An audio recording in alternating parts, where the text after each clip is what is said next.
اعوذ باللہ من الشیطان الرجیم بسم اللہ الرحمن الرحیم الحمد للہ رب العالمین الرحمن الرحیم مالک یوم الدین إياك نعبد وإياك نستعين اهدنا الصراط المستقيم صراط الذين أنعمت عليهم غير المغضوب عليهم ولا الضالين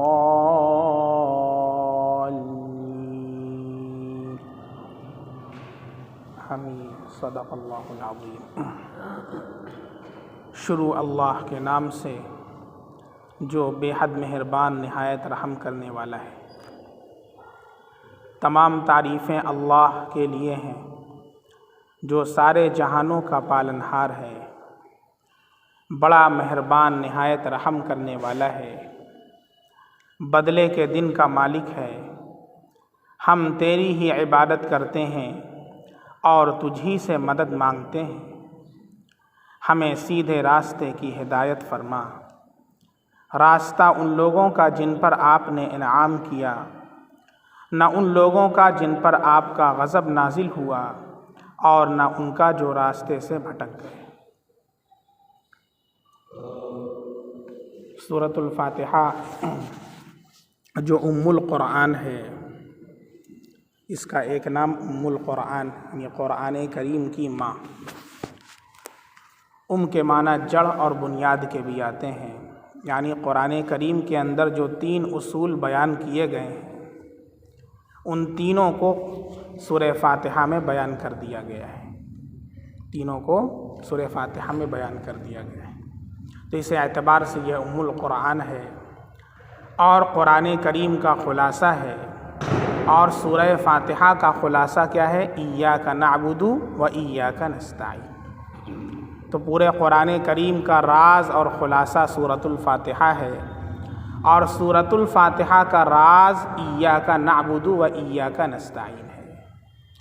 اس سے پہلے آپ حضرات کے سامنے یہ تفصیل آ چکی ہے کہ اس آیت کریمہ میں اللہ رب العزت سے دونوں چیزیں بیان کی جا رہی ہیں، ایک تو اللہ کی حمد اور اللہ کی تعریف۔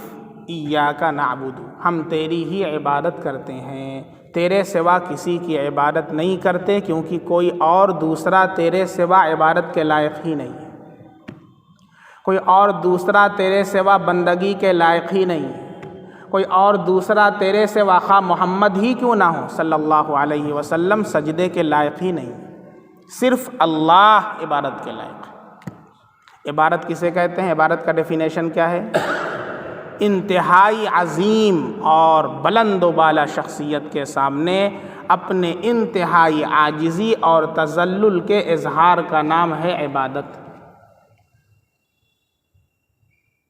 اور اس معنی کے اندر جو بھی چیزیں آتی ہیں، اگر انسان دوسروں کو شریک کرتا ہے تو اس کا مطلب ہے کہ وہ اللہ کی عبادت میں دوسروں کو شریک کر رہا ہے۔ اس کا مطلب یہ نہیں کہ ہم صرف نماز پڑھتے ہیں، سجدہ اللہ کے لیے کرتے ہیں تو سجدہ غیر اللہ کے لیے نہیں کرتے۔ اس کے علاوہ ہم جیسا اللہ رب العزت سے اللہ سمجھتے ہوئے مدد مانگتے ہیں، ہم کسی اور سے نہیں مانگتے۔ ہم اللہ کو حاجت روا سمجھتے ہوئے اپنی حاجت روائی کا سوال کرتے ہیں، کسی اور سے نہیں کرتے۔ اللہ کے سامنے اپنی عاجزی اور تذلل کا اظہار کرتے ہیں، کسی کے سامنے نہیں کرتے۔ چنانچہ اس کی تفصیل آ چکی ہے کہ جیسا کہ بندہ قبر پر جا کر کے سجدہ کرتا ہے، یہ بالکل ناجائز اور حرام عمل ہے، خواہ اس کی کتنی بھی تعویلیں کی جائیں۔ عدی بن حاتم کا نام آپ حضرات نے سنا ہوگا، حاتم تائی کا نام تو سنا ہوگا، بہت مشہور سخی گزرے ہیں۔ ان کا زمانہ ہمارے نبی صلی اللہ علیہ وسلم کی بعثت سے پہلے کا ہے، ان کا انتقال ہو چکا تھا، اللہ کے نبی صلی اللہ علیہ وسلم کے زمانے کو انہوں نے نہیں پایا۔ ان کے صاحبزادے ہیں عدی بن حاتم، وہ مسلمان ہوئے، صحابی ہیں، حضرت عدی بن حاتم رضی اللہ عنہ۔ ان کی صاحبزادی ہیں صفانہ، وہ بھی مسلمان ہوئی ماشاءاللہ، صحابیہ ہیں، حاتم طائی کی صاحبزادی ہیں۔ یہ مسلمان ہوئے تو انہوں نے قرآن کریم پڑھا تو اس میں ایک آیت پڑھی، اتخذوا احبارهم ورهبانهم اربابا من دون اللہ۔ یہ آیت کس کے متعلق ہے؟ یہود و نصارہ کے متعلق ہے۔ قرآن کریم میں اللہ ارشاد فرماتے ہیں کہ ان یہود و نصارہ نے احبارہم ورہبانہم، اتخذوا مطلب بنا لیا، اتخذوا بنا لیا، اتخذوا کس کو بنا لیا؟ احبارہم ورہبانہم، اپنے علماء کو، حبر، احبار حبر کی جمع ہے، حبر سنگولر ہے، احبار پلورل ہے۔ حبر بولتے ہیں بہت بڑے عالم کو، الماہر فی کل علوم و فنون، ہر علم کے اندر جو مہارت تامہ رکھنے والا اسے حبر بولتے ہیں، اس کی جمع احبار آتی ہے۔ ان کے جو علماء ہیں ان کو احبار بولتے ہیں۔ ورہبانہم، راہب کی جمع رہبان۔ زمانے جاہلیت کے اندر اور پچھلی امتوں کے اندر رہبانیت یہ شریعت تھی۔ رہبانیت کا مطلب دنیا کو چھوڑ دینا، شادی بیاہ نہ کرنا، کاروبار نہ کرنا، اور اللہ کی عبادت کے لیے پہاڑوں پر نکل جانا، جنگلات میں چلے جانا، اس کو رہبانیت بولتے تھے اور راہب ہوا کرتے تھے۔ نستورہ راہب کا ذکر ہے، اللہ کے نبی صلی اللہ علیہ وسلم کی جو شام کا سفر ہوا ہے اپنے چچا کے ساتھ، تو راستے میں راہب ملا اور کہا کہ وہ تمام علامات جو میں نے تورات میں پڑھی ہیں اس بچے میں پائی جاتی ہیں، شاید یہ آخر الزماں محمد مصطفیٰ صلی اللہ علیہ وسلم ہیں جو آخری نبی ہیں، اسے آگے نہ لے جاؤ، یہیں سے واپس ہو جاؤ، کیونکہ اگر آگے جاؤ گے اور وہاں والوں نے پہچان لیا تو پھر مشکل ہوگی۔ تو ابو طالب وہیں سے واپس ہو گئے۔ خیر اس کا تذکرہ راہب، یہ رہبان راہب کی۔ ہمارے نبی صلی اللہ علیہ وسلم آئے تو اعلان فرما دیا، لا رہبانیت فی الاسلام، اسلام میں رہبانیت کی کوئی جگہ نہیں ہے۔ خود نبی کریم صلی اللہ علیہ وسلم نے نکاح کیا، آپ صلی اللہ علیہ وسلم نے نکاح کیا، آپ کی بیوی ہیں، آپ کے بچے ہیں، یہ نہیں کہ آپ سب کو چھوڑ کر کے جنگل میں چلے گئے، نہیں، اسلام اس کی تعلیم نہیں دیتا۔ اسلام کے اندر یہ سکھایا جاتا ہے کہ آپ نکاح بھی کیجئے، آپ بیوی بچوں کے ساتھ رہیے، اور اس میں رہتے ہوئے اللہ کو یاد کیجئے۔ کسب معاش جو حلال کمائی ہے، اللہ کے نبی نے ارشاد فرمایا، کسب الحلال فریضۃ بعد الفرائض، حلال کمائی کرنا یہ فرائض کے بعد ایک اہم فریضہ ہے، فرض کا درجہ رکھتا ہے۔ جو بہت سے حضرات یہ سمجھتے ہیں کہ صرف نماز پڑھنا عبادت ہے، روزہ رکھنا عبادت ہے، حج کرنا عبادت ہے، ذکر کرنا عبادت ہے، اور دنیاوی کاروبار کرنا، تجارت کرنا، بزنس کرنا، یہ سمجھتے ہیں کہ تو دنیا کا کام کر رہا ہے۔ انہوں نے ابھی تک دین کو نہیں سمجھا۔ ہمارے نبی صلی اللہ علیہ وسلم تو وہ دین لے کر کے آئے ہیں کہ اس دین کے مطابق رہتے ہوئے بیت الخلاء کرنا بھی عبادت ہے، بیوی سے صحبت کرنا بھی عبادت ہے، اپنی ضرورت پوری کرنا بھی عبادت ہے۔ چنانچہ صحابہ کرام نے سوال کیا کہ اللہ کے نبی صلی اللہ علیہ وسلم، ہم اپنی بیوی سے اپنی شہوت پوری کریں اور اس میں ہم کو ثواب ملے؟ یہ تو سمجھ میں نہیں آتا، بیوی سے ہم شہوت بھی پوری کریں اور ہم کو ثواب بھی ملے۔ ہمارے نبی صلی اللہ علیہ وسلم نے کیا ارشاد فرمایا؟ ذرا یہ بتاؤ، اگر کوئی اپنی شہوت بیوی سے نہ پوری کرے اور اس کو حرام جگہ پر پوری کرے تو اس کو گناہ ملے گا؟ کہ بے شک ملے گا، اس کو گناہ ملے گا۔ کہا اسی طریقے سے جب حرام جگہ سے بچاتے ہوئے حلال جگہ پر اپنی شہوت کو رکھتا ہے تو اللہ تعالیٰ اس کو اجر عطا فرماتے ہیں، کیونکہ وہ گناہ سے بچا ہے۔ تو نکاح کرنا بھی عبادت، تجارت کرنا بھی عبادت، اللہ کے نبی صلی اللہ علیہ وسلم کے طریقے پر اور شریعت کے مطابق کرنا ہے۔ بزنس کرنا ہے پوچھ کر کے کرنا ہے، کون سا طریقہ حلال ہے کون سا حرام ہے، بات سمجھ میں آ رہی؟ تو انہوں نے سوال کیا حضرت عدی بن حاتم رضی اللہ تعالیٰ عنہ نے، اللہ کے نبی میں نے قرآن میں پڑھا اتخذوا احبارهم ورهبانهم اربابا من دون اللہ، کہ یہود و نصارہ نے اپنے علماء کو اور پادریوں کو راہبوں کو ارباب، رب کی جمع اربابن، رب بنا لیا، من دون اللہ، اللہ کو چھوڑ کر۔ کہا تھا یہ تو ہمارے اوپر الزام ہے، ہم نے تو رب نہیں بنایا، نہ یہود و نصارہ نے رب بنایا، اور قرآن میں لکھا ہوا ہے اللہ فرما رہے ہیں کہ رب بنا لیا۔ اللہ کے نبی صلی اللہ علیہ وسلم نے کہا اچھا بیٹھ جاؤ، تو بیٹھ جائیے۔ اس کے بعد کہا ذرا یہ بتاؤ کیا تم نے اپنے علماء کے بتائے ہوئے اللہ کے حلال طریقے کو حرام کر دیا اور حرام کو حلال نہیں کیا؟ اللہ رب العزت نے جو حلال کیا تھا تمہارے علماء نے اسے حرام بتایا تو تم نے حرام کر لیا، اور حرام کو حلال بتایا تو حلال کر لیا، یہ کیا کہ نہیں کیا؟ کہا کہ ہاں یہ تو کیا۔ کہا کہ یہی تو اللہ کی شریعت کو تبدیل کرنا ہے، یہی تو اللہ کے ماں سوا کو رب تسلیم کرنا ہے۔ بات سمجھ میں آ رہی؟ اس لیے پہلی صورت جو ہے دیکھیے اسی کے اندر اللہ نے فرما دی، ہم اللہ سے یہ عہد کر رہے ہیں ہر رکعت کے اندر، ایاک نعبد، ہم تیری ہی عبادت کرتے ہیں۔ کیا مطلب؟ صرف عبادت کا مطلب نماز پڑھنا نہیں ہے، تجارت بھی کرنا ہے اللہ کے بتائے ہوئے طریقے پر۔ اللہ نے جن چیزوں کو حلال کیا ہے انہیں حلال جاننا، جن چیزوں کو حرام کیا ہے انہیں حرام جاننا، یہ بھی ہماری ذمہ داری ہے۔ اور اگر ہم صرف نماز پڑھتے رہے اور اس کے علاوہ چیزوں کے اندر اپنی منمانی کرتے رہے تو اس کا مطلب یہ نہیں ہے ہم کہہ رہے ہیں اللہ سے ایاک نعبد، ہم تیری ہی عبادت کرتے ہیں، ہم اللہ سے جھوٹ بول رہے ہیں۔ ہم عہد تو کرتے ہیں نماز کے اندر لیکن نماز کے بعد اپنے عہد کو توڑ دیتے ہیں۔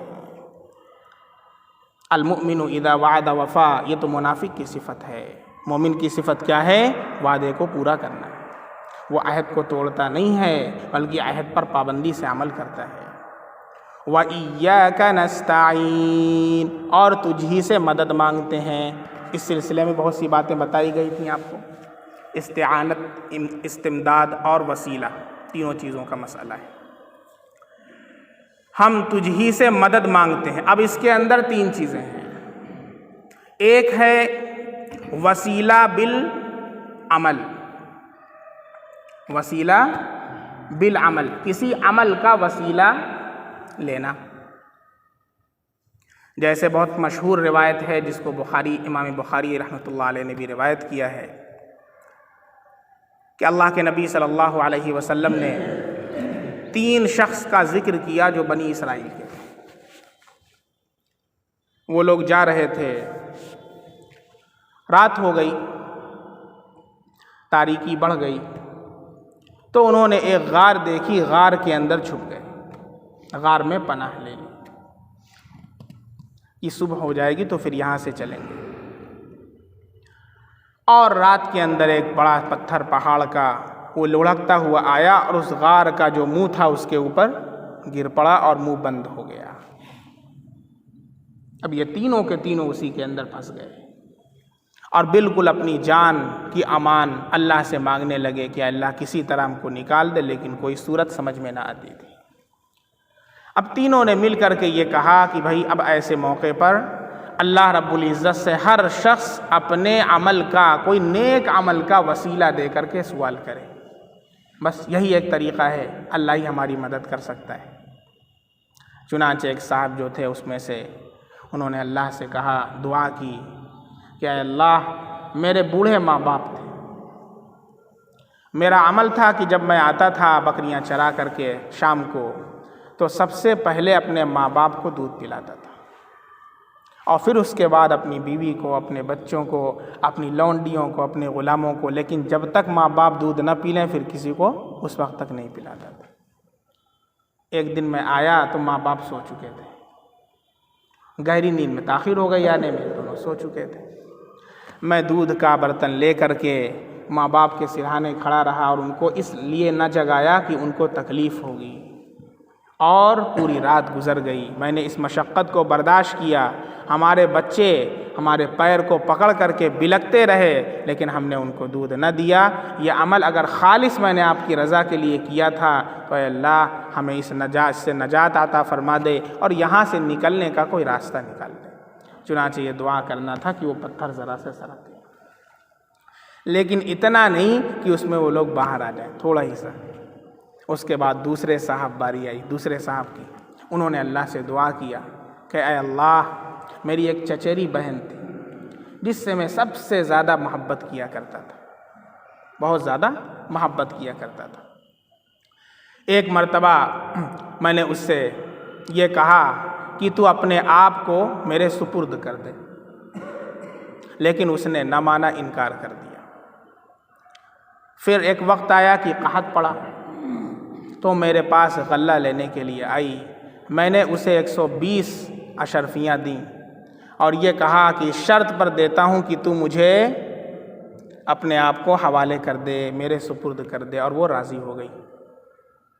اس کے بعد جب وقت آیا اور اس نے موقع دیا اور میں حاوی ہونا چاہتا تھا کہ اس نے کہا کہ اللہ کے واسطے ناحق میری پردہ بکارت زائل نہ کر، اور میں نے محض تیرے خوف سے، اللہ تیرے ڈر کی وجہ سے میں باز آ گیا اور اسے چھوڑ دیا۔ اے اللہ اگر وہ عمل میں نے خالص تیری رضا کے لیے کیا تھا تو اس پتھر کو یہاں سے ہٹا دے اور ہمارے نکلنے کا راستہ کر دے۔ چنانچہ وہ پتھر اور تھوڑا سا سرک گیا۔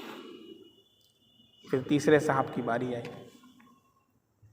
انہوں نے بھی دعا کیا کہ اے اللہ، میرے پاس بہت سے لوگ تھے جنہوں نے پیسے رکھے تھے، غلام تھے، باندیاں تھیں، اور انہوں نے بہت سی چیزیں ہمارے پاس رکھی تھیں، ان کے بہت سے پیسے ہمارے پاس تھے۔ ان میں سے جب وہ لوگ جانے لگے تو ہم نے سارے کے سارے پیسے ادا کر دیے، لیکن ایک صاحب تھے، انہوں نے اپنا پیسہ نہ لیا، کہا کہ میں نہیں لوں گا، چلے گئے۔ اور اس کے بعد میں نے اس پیسے کو تجارت میں لگا دیا اور وہ بڑھتا گیا، اتنا کہ اس سے بہت سی بکریاں، بہت سی گائے، بہت سی بھینسیں، بہت سے غلام اور باندی اسی کے پیسے کی برکت سے ہو گئے۔ پھر ایک دن وہ آئے بہت سالوں کے بعد اور کہا کہ میرا پیسہ مجھے لوٹا دے۔ تو میں نے کہا بھائی تیرا پیسہ تو ہے نہیں، تیرا پیسہ تو میں نے تجارت میں لگا دیا، اور یہ جتنے تو غلام، باندی اور بھینس، گائے، بکری دیکھ رہا ہے یہ سارے تیرے پیسے کے ہیں، لہذا لے جا تو، یہ سارے تیرے پیسے کے ہیں، تو لے جا۔ اس نے کہا کیوں میرا مذاق اڑاتا ہے، میرے ساتھ کیوں مذاق کرتا ہے؟ کہا میں مذاق نہیں کرتا، سارا کا سارا تیرا ہے، لے جا۔ چنانچہ وہ بندہ اٹھا اور ساری گائے، بھینس، بکری، غلام، باندی سب لیا، ایک بھی نہ چھوڑا، لے کر چلا گیا۔ انہوں نے کہا اللہ اگر یہ عمل میں نے تیری رضا کے لیے کیا تھا تو اس پتھر کو یہاں سے سرکا دے۔ چنانچہ وہ پتھر ہٹ گیا اور یہ تینوں لوگ باہر آ گئے۔ یہ واقعہ بخاری کے اندر بھی مذکور ہے اور مسلم شریف کے اندر بھی مذکور ہے۔ یہ ہے وسیلہ بالعمل، عمل کا وسیلہ دینا۔ اللہ رب العزت سے دعا کرتے ہوئے اے اللہ اپنا کوئی نیک عمل ہو اس کا وسیلہ دے کر کے، اے اللہ جو فلاں عمل میں نے تیرے لیے کیا تھا اس کے وسیلے سے میری یہ دعا قبول کر لے، میرا کام بنا دے۔ یہ عمل وسیلہ بالعمل ہے، پھر اتفاق جائز ہے، اس میں کسی کا اختلاف نہیں۔ نمبر 2، وسیلہ بالذوات، ذات کا وسیلہ دینا۔ یہ بھی احادیث سے، اشارات قرآن سے اور بہت سارے نصوص سے ثابت ہے۔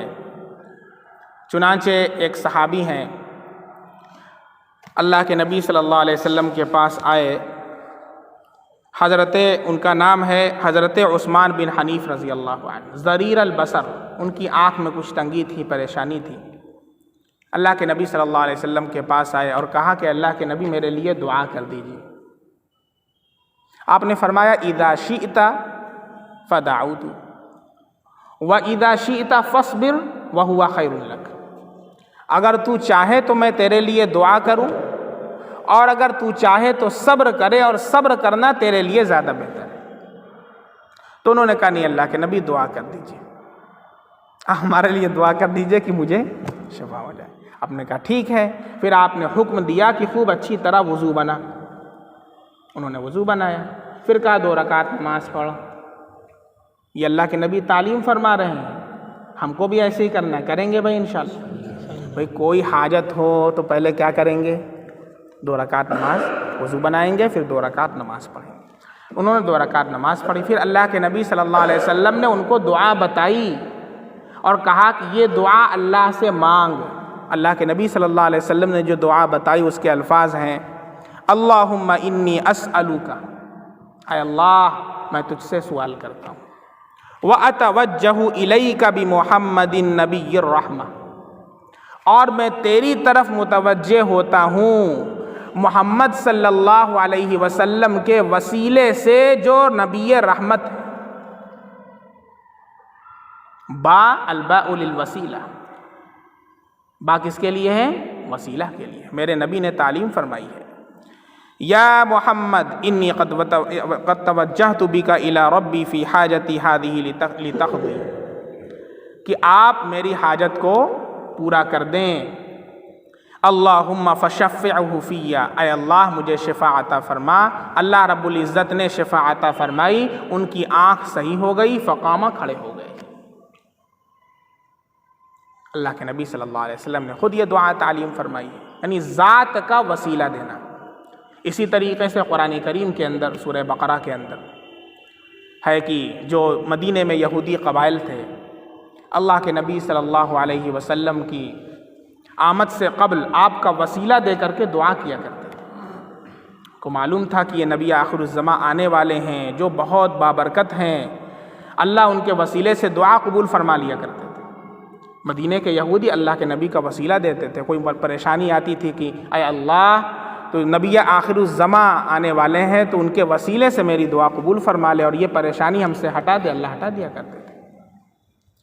خود حضرت عمر رضی اللہ عنہ کا عمل، خود امام بخاری نے روایت کیا ہے کہ جب بارش نہیں ہوتی تھی، صلاۃ استسقاء ادا کی جاتی ہے، بارش کی نماز ہے، حضرت عمر رضی اللہ عنہ نماز پڑھاتے اور اللہ رب العزت سے دعا کرتے کہ اللہ جب تک ہمارے نبی صلی اللہ علیہ وسلم باحیات تھے ہم آپ کے وسیلے سے دعا کیا کرتے تھے اور آپ بارش نازل کیا کرتے تھے۔ آپ صلی اللہ علیہ وسلم باحیات نہیں ہیں، آپ کے چچا حضرت عباس بن عبد المطلب ہیں۔ میں آپ کے چچا کے وسیلے سے دعا کرتا ہوں اے اللہ بارش نازل فرما، اور اللہ بارش نازل فرما دیتے۔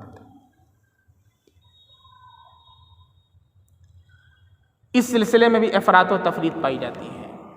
کچھ لوگ وہ ہیں جو بالکل وسیلے کا انکار کر دیتے ہیں، اور کچھ لوگ وہ ہیں جو وسیلے کے اندر افراط کا شکار ہو جاتے ہیں، تفریط کا شکار ہو جاتے ہیں۔ وہ دونوں چیزیں اہل سنت والجماعت کے مسلک سے ہٹی ہوئی ہیں۔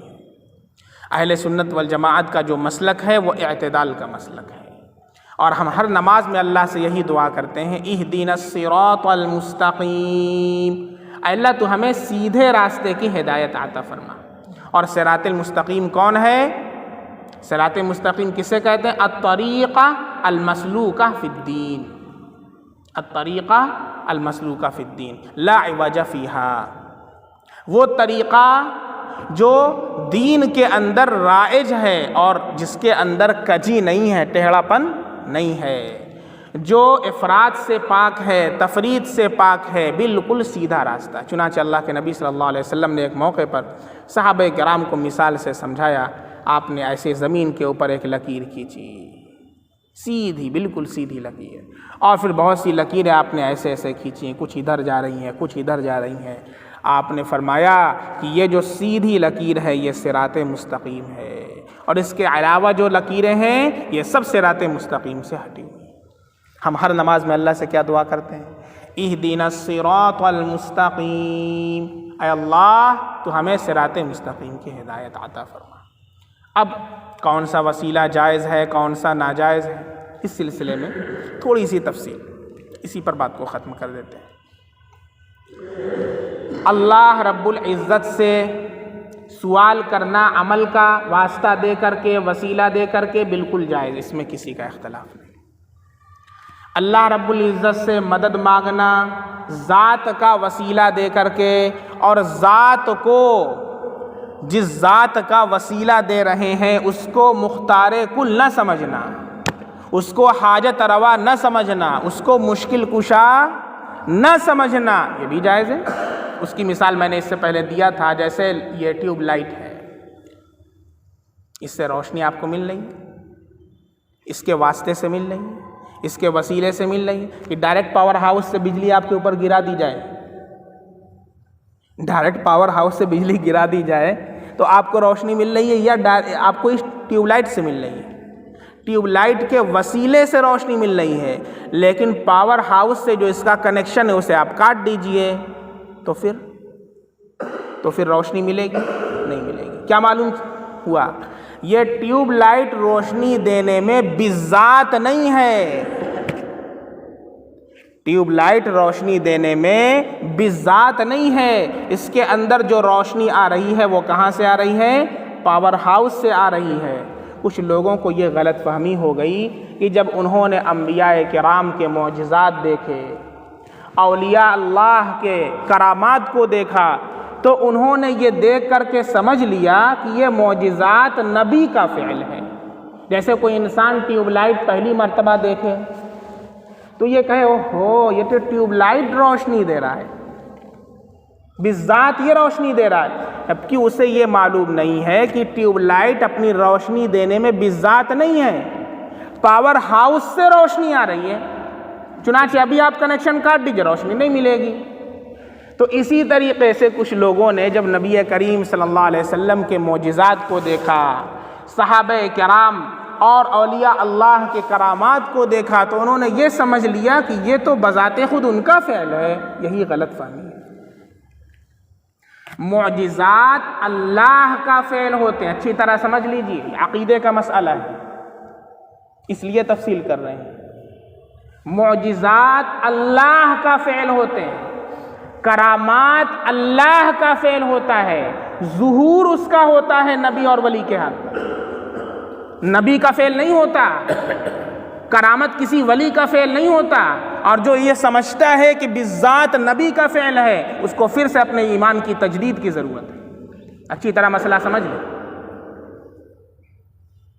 یہاں سے غلط فہمی ہوئی۔ چنانچہ آپ دیکھیں حضرت نوح علیہ قرآن کریم کے اندر کئی جگہ پر اللہ رب العزت نے اس مسئلے کو واضح کیا ہے۔ حضرت نوح علیہ السلام نے اپنی قوم کو سمجھایا، 950 سال تک تبلیغ کی ہے، لیکن قوم نہیں مانی۔ اور بالآخر کیا کہا کہ آپ جس عذاب سے ہم کو ڈرا رہے ہیں اسے لائیے۔ یہ قوم تھی، کیا کہتی تھی؟ جس عذاب سے آپ ہم کو ڈرا رہے ہیں، نوح علیہ السلام کہتے تھے کہ اللہ کو مان لو، کفر کرنا شرک کرنا چھوڑ دو ورنہ اللہ کا عذاب آ جائے گا۔ تو قوم نے کیا کہا؟ ارے بھیا جس عذاب سے آپ ڈرا رہے ہیں تو لائیے عذاب، ہم کہاں کہہ رہے ہیں کہ نہ لائیے۔ یہ ان کی قوم تھی، اللہ ہماری حفاظت فرمائے۔ تو جانتے ہیں نوح علیہ السلام نے کیا جواب دیا؟ نوح علیہ السلام نے عذاب لا کر کے نہیں ڈال دیا۔ کیوں؟ اس لیے کہ عذاب لانا نوح علیہ السلام کا فعل نہیں تھا، جو اللہ کا فعل ہے۔ اللہ جب چاہیں گے اس وقت معجزے کو ظاہر کریں گے۔ چنانچہ بے شمار ایسے واقعات ہیں، اللہ کے نبی صلی اللہ علیہ وسلم سے کفار مکہ نے طلب کیا، مطالبہ کیا، بہت سے موقعوں پر اللہ رب العزت نے اسی موقع پر ظاہر کر دیا تو ظاہر ہو گیا، اور بہت سے موقعوں پر اللہ کے نبی صلی اللہ علیہ وسلم نے اس کا جواب نہیں دیا اور معجزے کا صدور نہیں ہوا۔ کیوں؟ اللہ کے نبی کا بالفعل وہ معجزہ بالذات نہیں ہے، بلکہ وہ اللہ کا فعل ہے۔ نوح علیہ السلام نے جواب دیا، جب ان کی قوم نے عذاب کے لانے کا مطالبہ کیا تو نوح علیہ السلام نے کہا انما یأتیکم بہ اللہ ان شاء، اللہ اس عذاب کو لائے گا اگر وہ چاہے گا، میرا فعل نہیں ہے کہ تم مجھ سے مطالبہ کر رہے ہو۔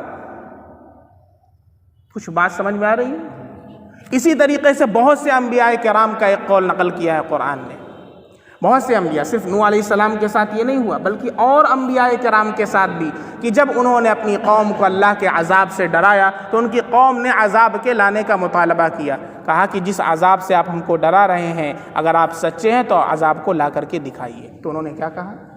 ما کان لنا ان نأتیکم بسلطان الا باذن اللہ، ہمارے بس میں نہیں ہے. سارے انبیاء کا جملہ اللہ نے قرآن میں نقل فرمایا. یہ ہمارے اختیار میں نہیں ہے کہ ہم عذاب کو لے آئیں، کوئی دلیل پیش کر دیں. الا باذن اللہ، جب اللہ کا حکم ہوگا تبھی معجزے کا ظہور ہوگا.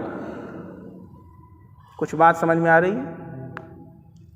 تو اگر کوئی شخص یہ عقیدہ رکھتا ہے کہ یہ معجزہ نبی کا بذات خود فعل ہے، ان کو مختار کل سمجھتا ہے، ان کو قادر مطلق سمجھتا ہے، اور یہ سمجھتے ہوئے ان کا وسیلہ دیتا ہے کہ اے اللہ، چاہے وہ نبی ہو یا کوئی ولی ہو یا کوئی بھی شخص ہو، اس کا وسیلہ یہ عقیدہ رکھتے ہوئے دے کہ وہ مختار کل ہے، وہ حاجت روا ہیں، وہ مشکل کشا ہیں، یہ سراسر ناجائز اور حرام. ہاں، اگر کوئی یہ عقیدہ نہ رکھے کہ وہ مختار کل ہیں، بلکہ اللہ رب العزت جب چاہتے ہیں اس وقت اللہ رب العزت اپنے معجزے کا ظہور فرما دیتے ہیں، ان کے اندر کوئی اختیاری صفت موجود نہیں ہے، بس ان کے نیک عمل کا وسیلہ دیا یا ان کی ذات کا وسیلہ دیتے ہوئے دعا کرے تو یہ جائز ہے. اب مسئلہ ایک اور رہ جاتا ہے، قبور پر جا کر، قبروں پر جا کر، اولیاء اللہ کے مزارات پر جا کر کے خود ان سے دعا مانگنا، خود ان سے کہ آپ یہ ہمارا کام کر دیجئے. اس سلسلے میں بھی بہت زبردست اختلاف ہے، اور حضرت مولانا یوسف لدھیانوی رحمۃ اللہ علیہ کی کتاب اختلاف امت اور صراط مستقیم، یہ کتاب آپ حضرات تھوڑا سا موقع نکال کر کے پڑھ لیا کریں. واٹس ایپ سے، فیس بک سے تھوڑا سا وقت نکال کر کے 2 ورق پڑھیں گے انشاءاللہ تو بہت سی باتیں سمجھ میں آ جائیں گی. تفصیل سے بحث کی ہے، اور میں خلاصہ بتا دیتا ہوں. خلاصہ بس یہ ہے کہ اس سے اجتناب لازم ہے، بچنا لازم ہے. بات سمجھ میں آ رہی ہے؟ بہرکیف یہ مسئلہ جو 2 ہفتے سے اس کی تفسیر پچھلے ہفتے ناغہ ہوا، اس کے لیے معذرت خواہ ہوں. آج مکمل ہوا، اور بھی بہت سارے دلائل ہیں جن کو دلائل چاہیے، بہت سی کتابیں ہیں. ہمارے استاد حضرت مولانا مفتی عبداللہ صاحب معروفی، استاد تخصص فی الحدیث دارالعلوم دیوبند کی بھی بہت سی اس سلسلے میں بہت سے دلائل انہوں نے اکٹھا کیے ہیں، اور بھی بہت سی کتابیں ہیں. تو جن حضرات کو تفصیل کی ضرورت ہے وہ ان کتابوں کی طرف رجوع کر سکتے ہیں. اللہ رب العزت ہم سب کو صراط مستقیم پر گامزن رکھے، عقائد کو راسخ رکھے، اور موت تک اللہ تعالیٰ ایمان پر مستقیم رکھے، اور ایمان پر اللہ ہم سب کا خاتمہ عطا فرمائے. سبحان اللہ بحمدہ، سبحانک اللہم بحمدک، اشہد ان لا الہ الا انت، استغفرک واتوب الیک. سبحان ربک رب العزت عما یصفون، وسلام علی المرسلین، والحمد للہ رب العالمین.